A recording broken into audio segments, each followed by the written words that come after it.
Estamos en el año 490 a.C. y el grandioso imperio persa amenaza a Grecia y a la poderosa ciudad de Atenas. Los atenienses tenían mucho que perder. Sabían que si los persas tomaban su ciudad, significaría la destrucción total. Para salvar Grecia, el comandante Milcíades y su ejército de ciudadanos debían vencer en Maratón al comandante persa Datis y a sus fuerzas invasoras. Ningún ejército griego había derrotado jamás a un ejército persa, así que debían de estar muy asustados ante la perspectiva de la lucha. Usted es el comandante Milcíades. Se enfrenta a preguntas que podrían hacerle ganar o perder la guerra. Le pedimos que decida. Ponga a prueba su habilidad, su estrategia y su temple en Decisiones de Mando.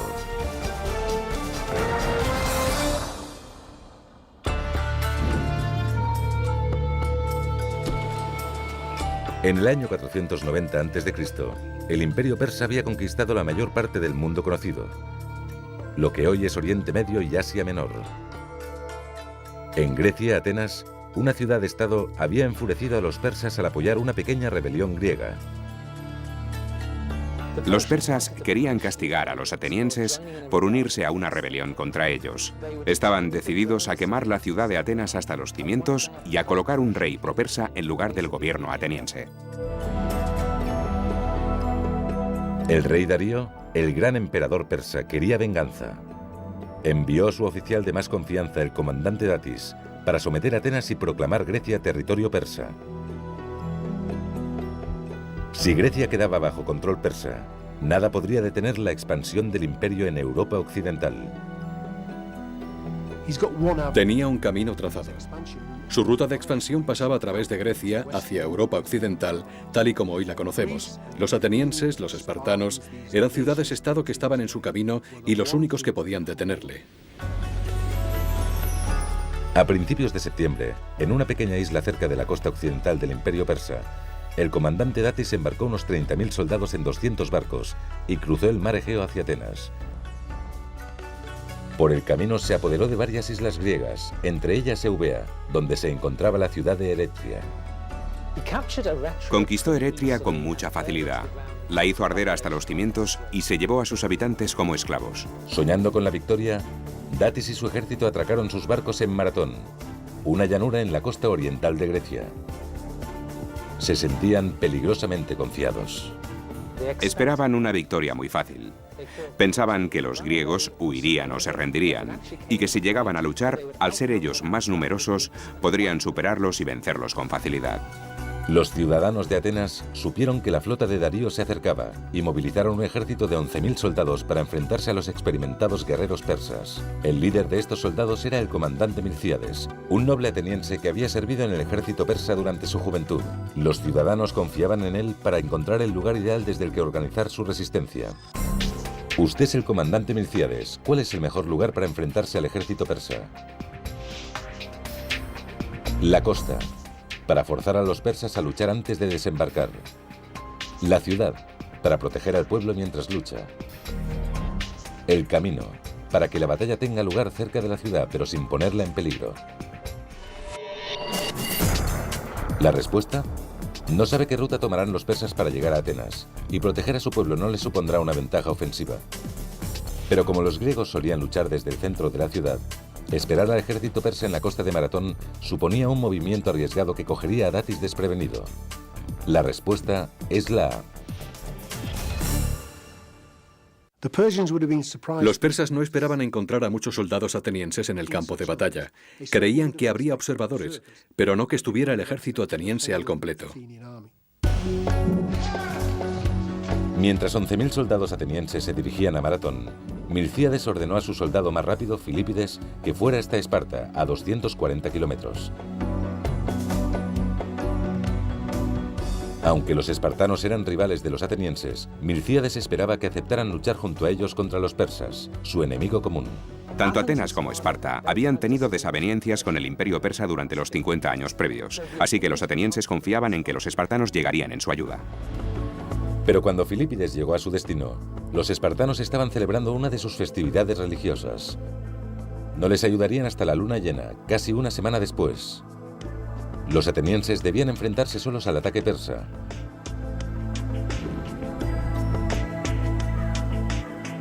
El 11 de septiembre, Milcíades y los atenienses se encontraban ya en Maratón y observaron a sus enemigos desde una colina cubierta de árboles. El ejército de Datis, que constaba de más de 30.000 hombres, estaba bien equipado y disponía de caballería y arqueros. Los persas eran 3 veces más numerosos que los atenienses.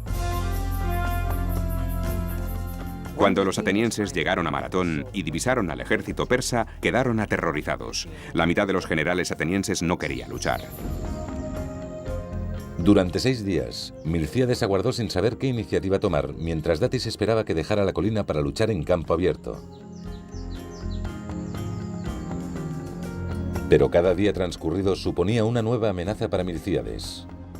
Mientras el ejército griego estaba fuera de la ciudad, Atenas podía caer en manos de traidores propersas. ¿Cómo protegería usted a Atenas de los traidores? Enviando un destacamento a la ciudad para ganar tiempo y esperar a los espartanos. Regresando y silenciando así a los traidores con su presencia. Atacando enseguida, terminar la batalla y regresar a Atenas lo antes posible. La respuesta: enviar un destacamento de tropas a Atenas debilitaría sus fuerzas, y su experiencia en la lucha contra el ejército persa lo hace imprescindible para la batalla. Su única opción es atacar de inmediato, terminar la batalla y regresar a Atenas lo antes posible. La respuesta es la C.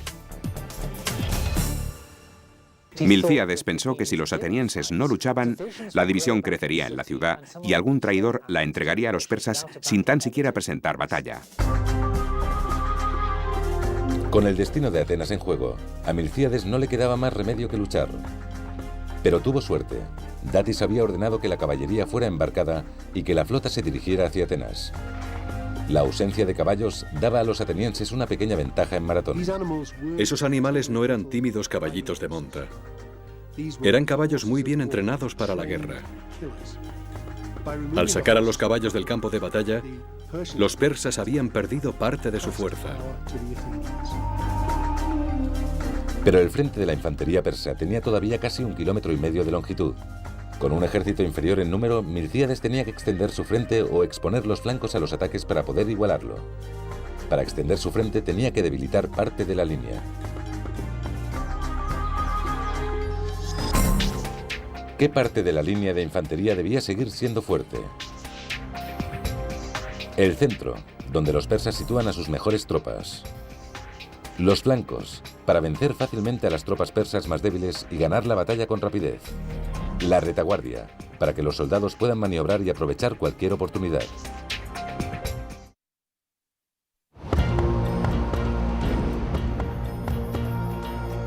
Es el 17 de septiembre del año 490 a.C., la batalla de Maratón. El destino de la civilización griega está en juego cuando el comandante Milcíades y sus soldados atenienses se preparan para enfrentarse al comandante Datis y al poderoso ejército persa. Pero los 11.000 soldados atenienses estaban en clara desventaja ante los 30.000 persas. Y el frente enemigo se extendía a lo largo de más de 1,5 kilómetros. Milcíades debía extender y con ello debilitar su formación para igualar la línea persa. Usted es el comandante Milcíades. ¿Qué parte de la línea de infantería debe seguir siendo fuerte? El centro, donde los persas sitúan a sus mejores tropas. Los flancos, para vencer fácilmente a las tropas persas más débiles y ganar la batalla con rapidez. La retaguardia, para que los soldados puedan avanzar y aprovechar cualquier oportunidad. La respuesta: aunque un centro fuerte pueda parecer una buena idea, su ejército podría ser fácilmente rodeado desde los flancos. Reforzar la retaguardia de su línea de infantería dejaría su frente de ataque indefenso, pero reforzar los flancos le permitiría aplastar las fuerzas persas más débiles y controlar los límites de la batalla. La respuesta es la B. Cuando Milcíades llevó a su ejército a enfrentarse a los persas, esperaba que su plan funcionara. No sabía si sería así porque nadie lo había intentado antes. El comandante Milcíades debilitó deliberadamente el centro de su línea reforzando los flancos. Los atenienses caminaban hombro con hombro colina abajo hacia el enemigo que esperaba. Los atenienses debían de estar aterrorizados mientras bajaban la colina y se dirigían hacia el ejército persa. Probablemente muchos de ellos pensaron que no saldrían con vida. Mientras el ejército ateniense se acercaba, Datis ordenó a los persas que preparasen sus arcos y flechas. ¿Cómo ordenaría a sus tropas que esquiven las flechas? Con escudos que desviarían las flechas. Avanzando en zigzag para ser un blanco difícil. Cargando contra el enemigo para recorrer antes la distancia. La respuesta: los soldados están demasiado juntos para que el movimiento en zigzag sea efectivo, y cubrirse bajo los escudos solo ralentizaría su avance. Pero si cargan contra el enemigo, sorprenderán a los arqueros persas y serán menos vulnerables. La respuesta es la C.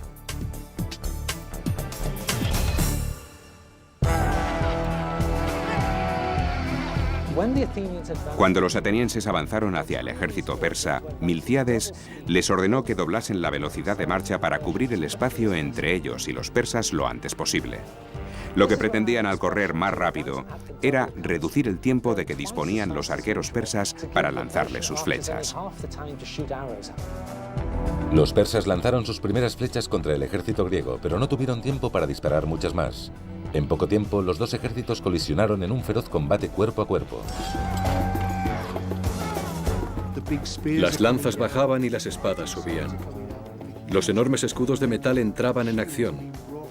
Con ellos golpeaban a los enemigos para abrirse paso. Les apuñalaban con sus pequeñas espadas y seguían. Golpear y apuñalar, golpear y apuñalar.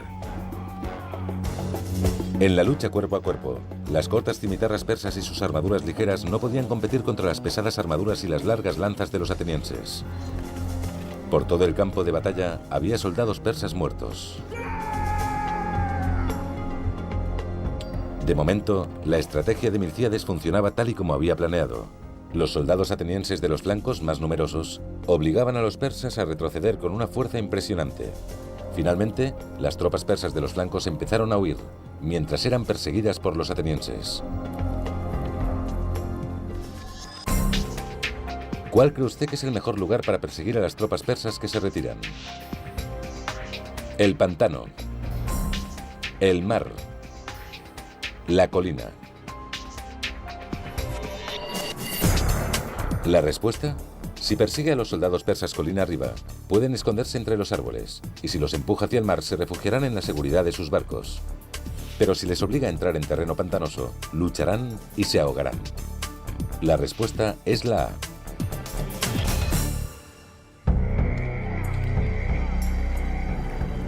Milcíades ordenó a sus tropas que persiguieran a los persas hasta un pantano cercano, donde los invasores extranjeros fueron diezmados.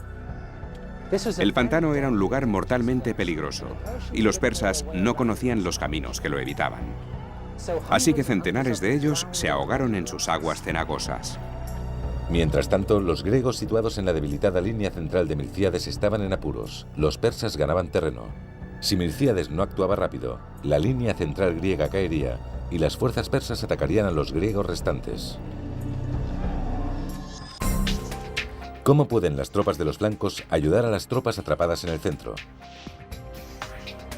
Dejando de perseguir a los persas que huyen para concentrarse en los que atacan. Reagrupando las tropas y situándolas entre los griegos y los persas de la línea central. Corriendo hacia los barcos persas. Los persas abandonarán la lucha y les perseguirán.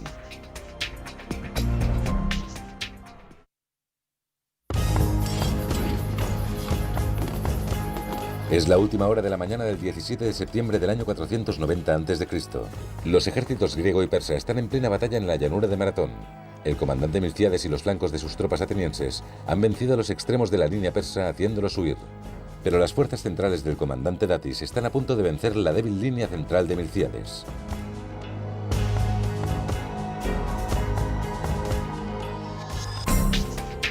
¿Cómo pueden las tropas de los flancos ayudar a las tropas atrapadas en el centro? Dejando de perseguir a los persas que huyen para concentrarse en los que atacan. Reagrupando las tropas y situándolas entre los griegos y los persas de la línea central. Corriendo hacia los barcos persas. Los persas abandonarán la lucha y les perseguirán. La respuesta: no hay garantía de que los persas vayan a seguir a los soldados griegos que corran a atacar los barcos. Y reagruparse para situarse entre los griegos y los persas en la línea central dejaría una ruta de escape abierta para el enemigo. Pero abandonar la persecución de las tropas en retirada y atacar la línea central persa le permitirá rodearles y atraparles. La respuesta es la A. Después de que los flancos atenienses hubiesen roto las líneas persas, Milcíades detuvo la persecución y reunió a sus hombres para atacar el centro de la línea persa por detrás y destruirlo totalmente. Al verse derrotado, Datis ordenó a las tropas restantes que se retiraran hacia los barcos para ponerse a salvo. Los atenienses les persiguieron hasta la costa, abatiendo a muchos de ellos mientras huían. Los persas luchaban por su vida. Así que la lucha en medio del oleaje debió de ser particularmente feroz.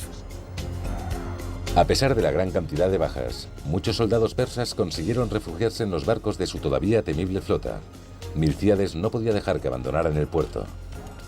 Si los persas conseguían volver a sus barcos tras la batalla y navegar hasta Atenas, aún podían capturar la ciudad. ¿Cómo se puede evitar que los barcos salgan del puerto? Abordando los barcos y capturando a las tripulaciones. Cortando las velas con espadas. Con menos hombres se pueden deshabilitar más barcos. Quemando los barcos.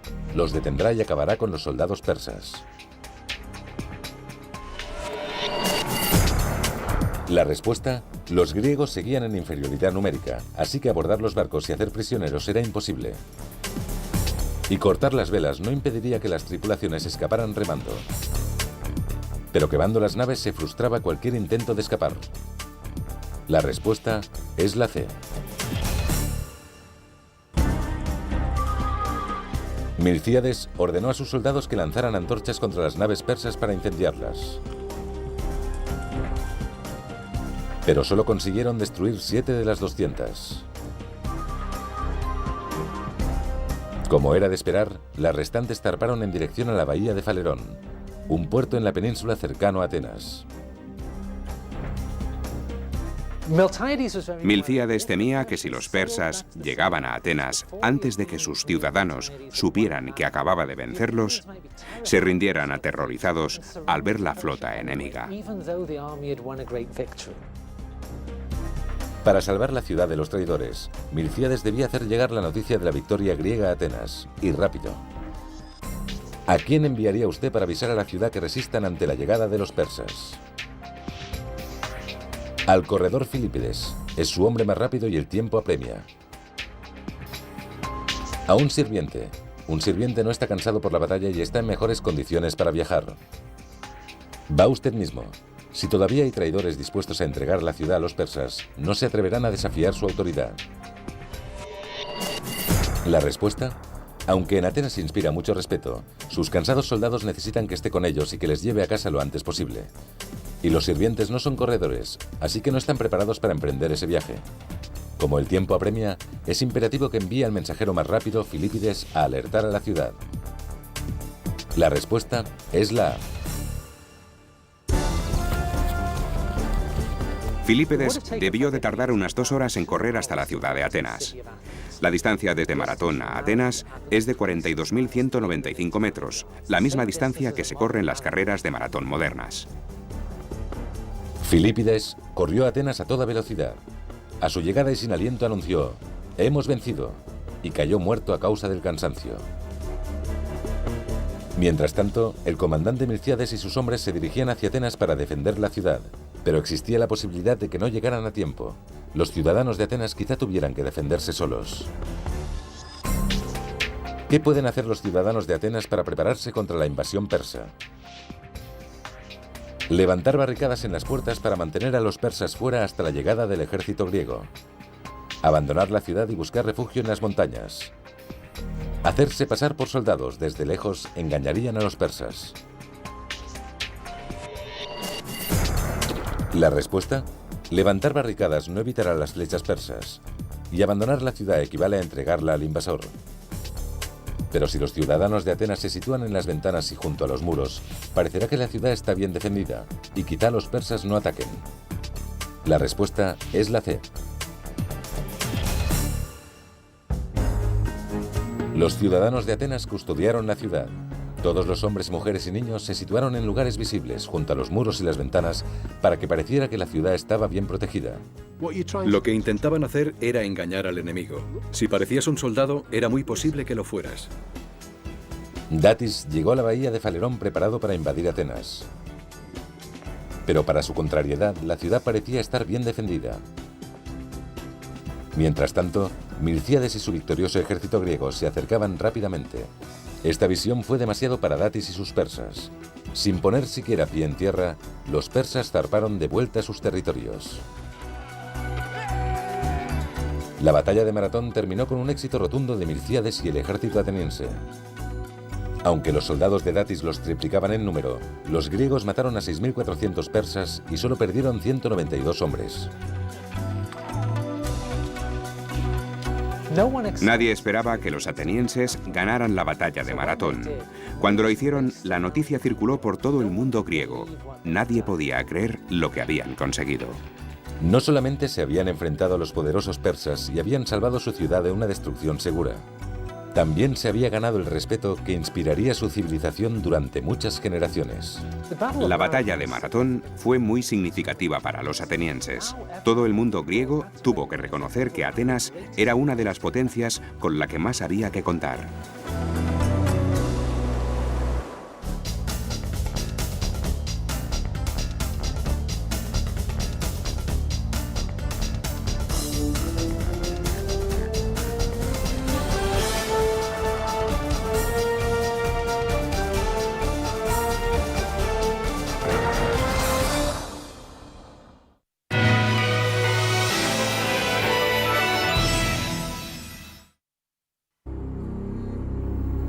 Estas son las Termópilas, en la costa de Grecia continental. Soy Matthew Sattel. En agosto del año 480 a.C., un ejército griego de solo 7.000 hombres, dirigidos por el rey Leónidas y 300 espartanos, luchó aquí contra una fuerza invasora de 250.000 hombres, liderados por Jerjes, el rey de Persia. Estaba en juego el futuro de la civilización griega. Gracias a la nueva tecnología informática, podrán ver esta gran batalla como nunca se ha visto antes. El gran número de soldados, las formaciones de las tropas, cómo lucharon y cómo se ganó. Lo verán como le hubiera gustado verlo a los generales, ahora en batallas decisivas.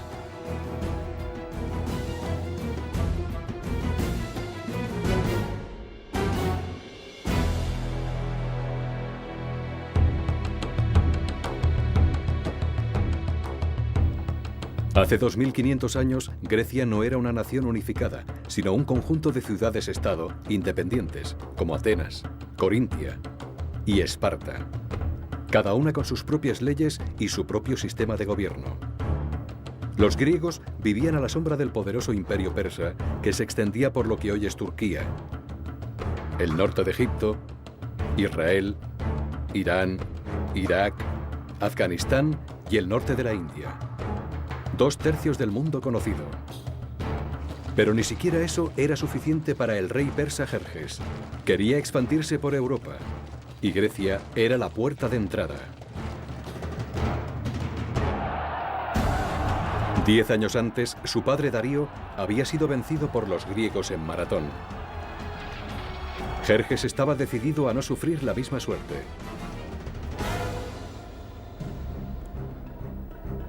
Reunió un enorme ejército desde todos los rincones de su imperio. 250.000 hombres partieron hacia Grecia. La fuerza expedicionaria de Jerjes, que intentaría conquistar la Grecia continental, era la madre de todas las fuerzas expedicionarias. Nunca se había intentado nada igual en la historia del antiguo arte de la guerra. En el año 480 a.C., Jerjes cruzó el Helesponto y llevó a su ejército a través del norte de Grecia, mientras la flota persa navegaba a lo largo de la costa. Las ciudades fueron cayendo una tras otra. Jerjes era un hombre de notable ferocidad. No se detenía ante nada con tal de conseguir su objetivo. Y el objetivo de Jerjes era Atenas. Los griegos tenían que detenerlo a toda costa y debían hacerlo aquí, en las Termópilas. Si no, tendría vía libre hasta Atenas.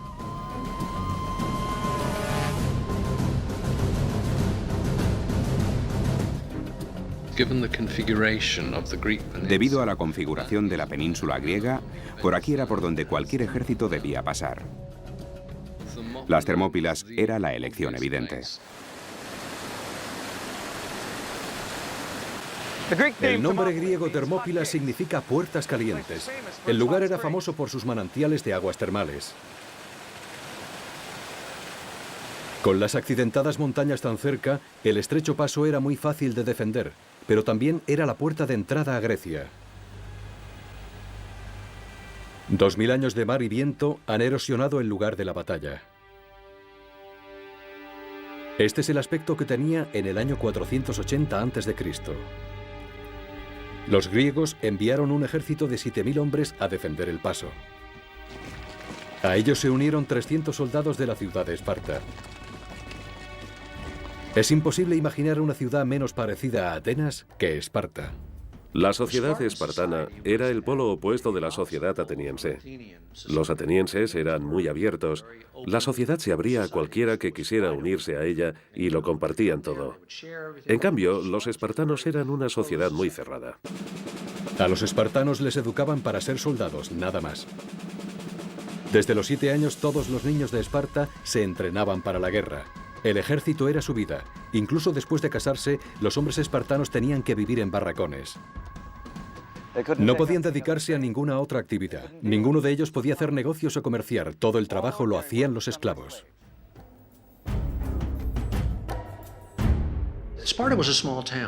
Esparta era una ciudad pequeña.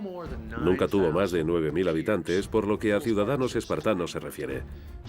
En ese ejército, todos se conocían.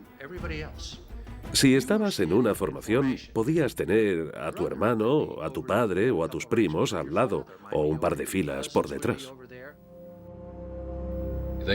Fueron los líderes, fueron la vanguardia, fueron la columna vertebral del ejército.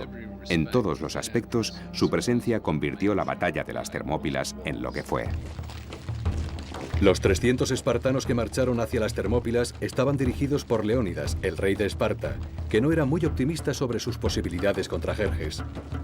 Por un lado, había partido durante una de las festividades religiosas espartanas. Se creía que eso daba mala suerte. Por otro lado, los griegos habían recibido malas noticias del oráculo de Delfos. La sacerdotisa predijo que un rey espartano tendría que morir antes de la victoria. La mujer de Leónidas, Gorgo, le preguntó a su marido qué debía hacer si no regresaba de la batalla, a lo que él contestó: «Cásate con un buen hombre y ten hijos». Parecía poseer una determinación absoluta y un gran valor personal. Debía de tener unos 50 años. No era un hombre joven y estaba ya en edad de retirarse, incluso según las costumbres de la antigua Grecia. Los espartanos vestían una coraza de bronce esculpida y un casco diseñado para aterrorizar al enemigo. Todos los hombres llevaban un escudo cóncavo de madera. En la cara del escudo estaba pintada la letra griega lambda, de Lacedemonia, la tierra espartana. Su principal arma era una lanza que se colocaba encima del brazo. Medía 2,5 metros y tenía el asta de fresno, la cabeza de hierro en forma de hoja y una punta de bronce en el otro extremo. En el combate cuerpo a cuerpo usaban una espada corta, el shifos. En comparación, el ejército persa del rey Jerjes iba poco armado. Sus hombres estaban entrenados para ejecutar rápidos movimientos bélicos en amplias llanuras. Jerjes confiaba en gran medida en los medos, que eran unos arqueros formidables. Pero su mayor orgullo era un grupo de élite conocido como los 10.000 inmortales.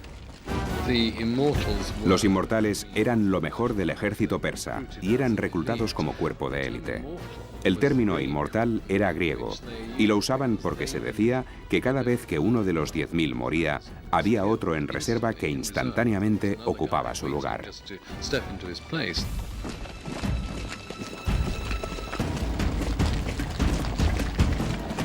Leónidas esperó con sus espartanos en el lugar más estrecho del paso, con los restantes 7.000 soldados griegos detrás de ellos. Defendían un muro bajo. Jerjes dirigió a su ejército hacia la parte más baja de la entrada del paso. Jerjes, tras situarse en posición, esperó 4 días porque no podía creer que los griegos fueran a quedarse para luchar. Creía que se trataba de una broma.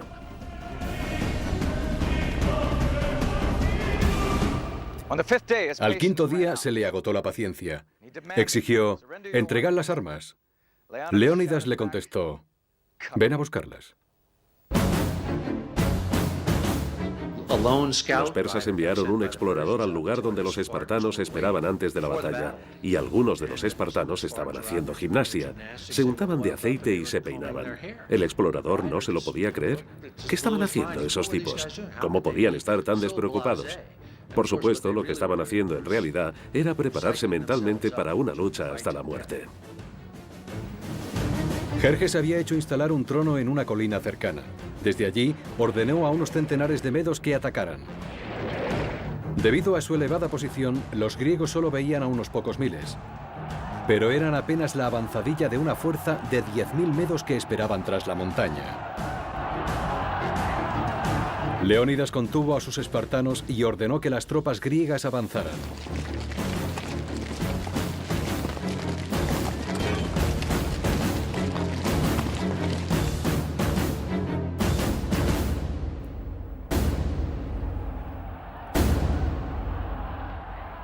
La batalla de las Termópilas había empezado.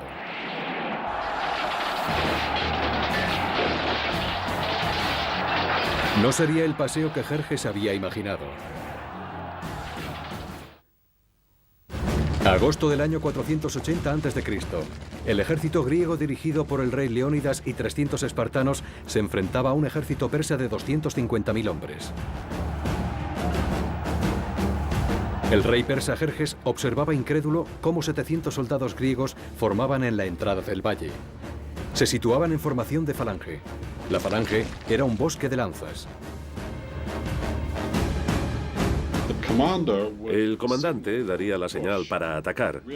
Las líneas de atrás avanzarían y presionarían con los escudos las espaldas de los hombres que tenían delante. Y había que empujar a las fuerzas enemigas y hacer que retrocedieran para sacarlas del campo de batalla.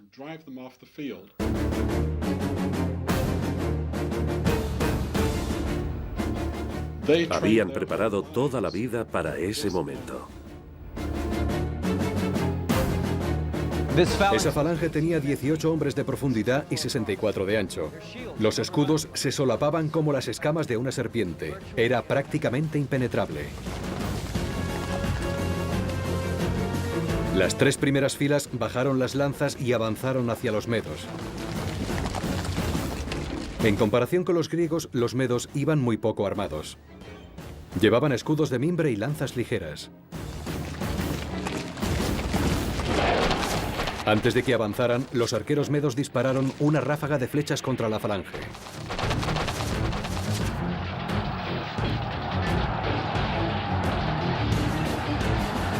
Leónidas envió más griegos a reforzar la falange, presionando con su peso la espalda de sus compañeros. Ráfaga tras ráfaga, las flechas llenaban el cielo. La infantería griega usaba escudos de 90 centímetros, de madera de roble de 5 centímetros de grosor, recubierta de bronce. Eran como tablas de cocina para cortar. Puedes golpear muy fuerte una tabla de cocina con un hacha de batalla sin llegar a romperla. Cuando los griegos empezaron a cansarse, Leónidas envió a sus guerreros espartanos. Avanzaban en formación de falange mientras los extenuados griegos corrían atrás. A medida que avanzaban, los espartanos debían ir hablando entre sí, confortándose y animándose unos a otros a dirigirse hacia esos soldados que a su vez avanzaban hacia ellos. Cada paso los acercaba más y más al enemigo y el terror debía de ser increíble. Los expertos luchadores espartanos destrozaron todo lo que tenían por delante. Los medos vieron que sus armas eran inútiles y, desesperados, empezaron a aferrarse a las lanzas espartanas. Entonces los espartanos sacaron los chifos y se inició una verdadera carnicería.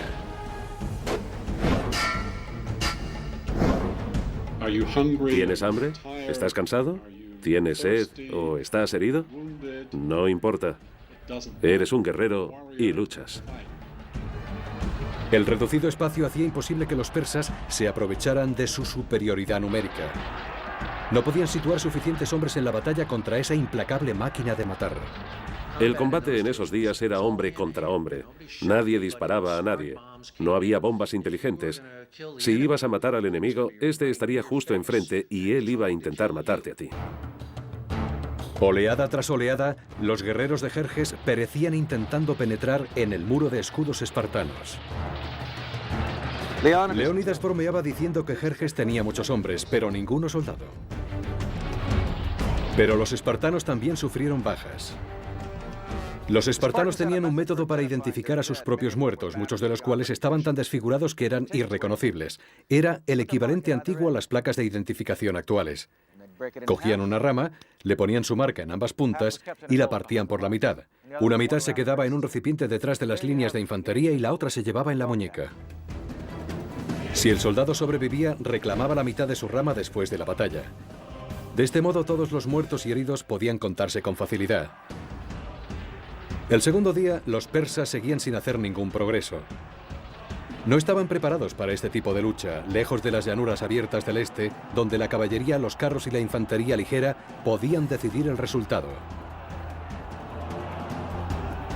Sentado en su trono, Jerjes se impacientaba cada vez más. Se agitaba inquieto dando saltos tan a menudo que parecía un espectador de un partido de fútbol actual. Jerjes dijo a sus soldados: «Salid ahí y tomad ese paso. Apartad a esos tipos del camino». Los medos, con armas ligeras, se enfrentaron a los griegos, que estaban muy bien armados y que les dieron una paliza. Jerjes decidió jugar su mejor baza y envió a los inmortales. En el campo de batalla había centenares de miles de soldados, pero el combate real se libraba entre dos fuerzas de élite. Los 10.000 inmortales persas contra lo que quedaba de los 300 espartanos. Agosto del año 480 a.C. Los espartanos llevaban casi un día y medio resistiendo en el paso de las Termópilas. Jerjes no había conseguido romper su defensa. Decidió jugárselo todo y enviar a su propia guardia personal, los inmortales.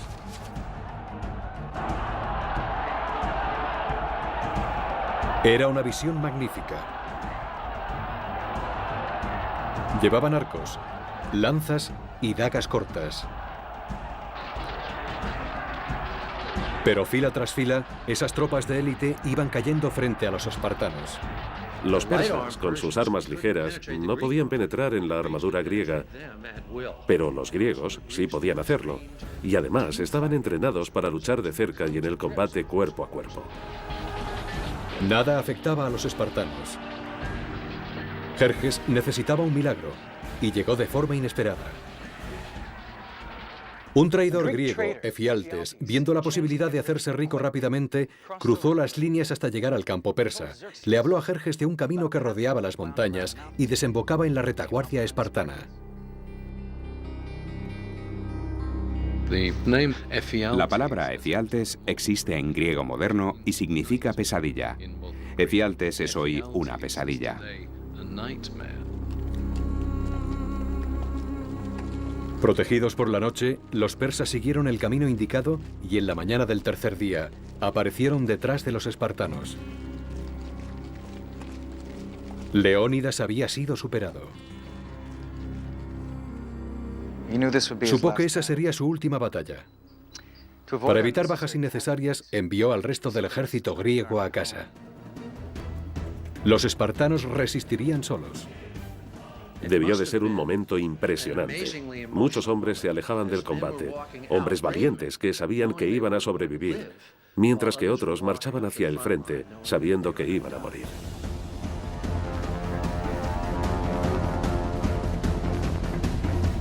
Uno de los griegos les había advertido que los persas tenían tantos arqueros que sus flechas taparían el sol. Tanto mejor, dijo el espartano Dieneques. Lucharemos a la sombra. Así era la sutileza espartana. Cuando alguien dice algo así, te ríes y el miedo disminuye. Leónidas era más pesimista. Ordenó a sus hombres que desayunaran diciéndoles: esta noche cenaremos en el Hades. Cuando la batalla volvió a empezar, los persas se aproximaron desde ambos lados al pequeño grupo de espartanos supervivientes. Los espartanos, que no tenían nada que perder, lucharon como demonios. Los persas sufrieron muchas bajas. Entonces cayó Leónidas. Sus soldados espartanos corrieron a salvar su cuerpo de la captura y la mutilación. Que los griegos lucharan como lo hicieron para preservar su cuerpo de los persas en el momento de la derrota final muestra lo importante que era la posición, el estatus, el papel del rey o del líder. Jerjes decidió terminar la batalla rápidamente. Había intentado luchar soldado contra soldado, según la honorable tradición de sus antepasados persas, pero no podía vencer a los espartanos. Había perdido casi 10.000 hombres, incluyendo a 2 de sus hermanos. Decidió retirar sus tropas. Acabaría con los espartanos desde la distancia, con flechas. Los espartanos consideraban los arcos un arma de cobardes porque mataba desde lejos. Miles de flechas llovieron sobre los espartanos hasta que no quedó ninguno en pie.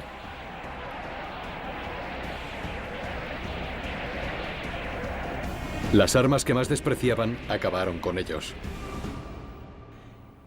Jerjes, furioso, ordenó a sus hombres que buscaran el cuerpo de Leónidas y que cuando lo encontraran, le cortaran la cabeza y la clavaran en un palo. El rey de Esparta le había hecho pagar un terrible precio por su victoria en las Termópilas. 10.000 bajas eran una gota en el mar de tan vasta fuerza. Pero fue un gran golpe para Jerjes y para la moral de su ejército. Le asombraba que esos hombres lucharan por un ideal, la libertad.